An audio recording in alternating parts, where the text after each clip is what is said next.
በኢትዮጵያ ውስጥ ዝሙት አዳሪነት ተስፋፍቷል። በግንቦት 2005 እንደተሻሻለው በኢትዮጵያ ወንጀለኛ መቅጫ ሕግ አንቀጽ 634 መሰረት የግዢ ወይም የሴተኛ አዳሪዎች አገልግሎት ሕግ ወጥ ነው። ነገር ግን እነዚህ ሕጎች ብዛም ተፈጻሚ አይደሉም። አንዳንዶቹ ለኤድስ መጨመር አስተዋጽኦ እንዳደረጉ ይሰማቸዋል። የዩኤንኤድስ በግምት በዋና ከተሞች ከ19000 በላይ ሴተኛ አዳሪዎች አሉ።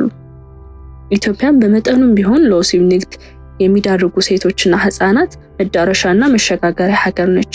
ሳውዲ አረቢያ መደበኛ ያልሆኑ ስደተኞች ቀዳሚ መዳረሻ ሆና ቆይታለች። ከ400,000 በላይ ኢትዮጵያውያን ይኖራሉም ተብሏል።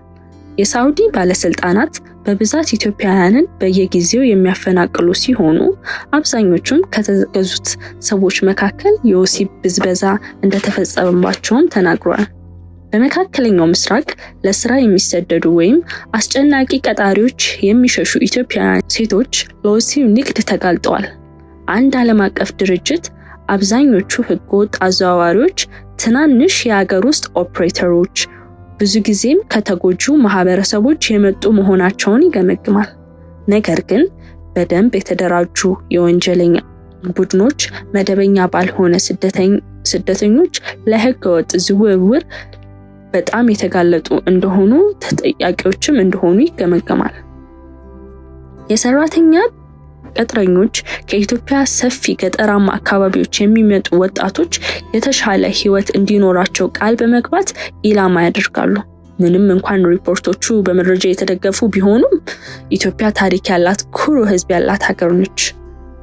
ሃይማኖትና የጥንት ትውፊቶቹ ከምንም በላይ ክብር ተሰጥቷቸዋል። አንድ ሰው ትናንሽ ልጆቹን ከመጫወቻ ቦታ ይልቅ ወደ መስጂድና ቤተክርስቲያናት ለመጓዝ ሲመርጥ ማየት ይቻላል። ነገር ግን ይህ ጥብቅ ወግና ወግ አጥባቂነት ቢሆን በዓለም ላይ አንጋፋው ሞያው ስር ሰዶ በኢትዮጵያ ማህበረሰብ ውስጥ ቦታ አግኝቷል።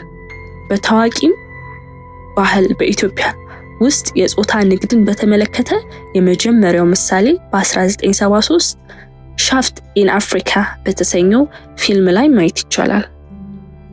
ሴቶች የወሲብ ሰራተኛ እና አጃቢ የሚሆኑባቸው ብዙ ምክንያቶች አሉ። ከነዚህም ሴቶች መካከል አንዳንዶቹ ገና በወጣትነታቸው በሚያገኙት ከፍተኛ መጠን ያለው ገንዘብ እንደሚማርካቸው ተናግሯል። ሌሎቹ ደግሞ ለዩኒቨርሲቲ ትምህርትና ለተጨማሪ እድገት ክፍያ መንገድ አድርገው ይመለከቱታል። አብዛኛዎቹ የፈለጉትን ወይም የሚያስፈልጋቸውን መጠን ካገኙ በኋላ ንግድን ለመቀላቀል እንዳሰቡም ይገልጻሉ።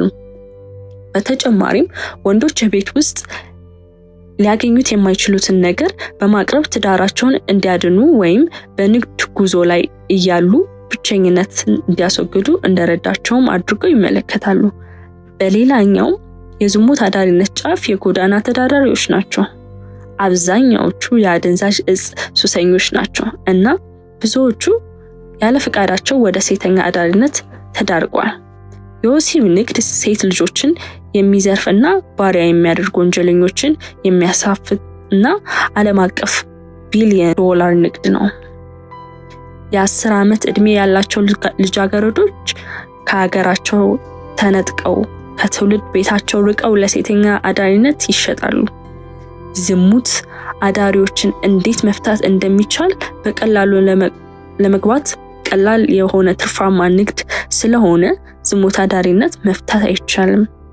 ድህነት ከተቀነሰ ወደ ሌሎች የሥራ መስመሮች ለመግባት ቀላል መንገድ ቢቀርብም ኑሮ ሴቶች ወደ ሴተኛ አዳሪነት የመሳብ ዝንባሌያቸው ያነሰ ሊሆን ይችላል።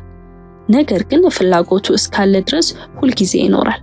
ከሴተኛ አዳሪነት ጋር የተያያዘ እንደ በሽታና ከፍተኛ ያስገድዶ መድፈር አደጋ ከሌሎች ወንጀሎች ጋር ተያያዥነት ያላቸው ችግሮች ትኩረት ሊሰጣቸው የሚገባ ቁልፍ ጉዳዮች ናቸው። እነዚህን ከመንግስትና ከፖሊስ ጋር በመተባበር ህጋዊ የዝሙት አዳሪነት ቢዝነሶች በመኖራቸው በተወሰነም ደረጃ መቆጣጠር ይቻላል።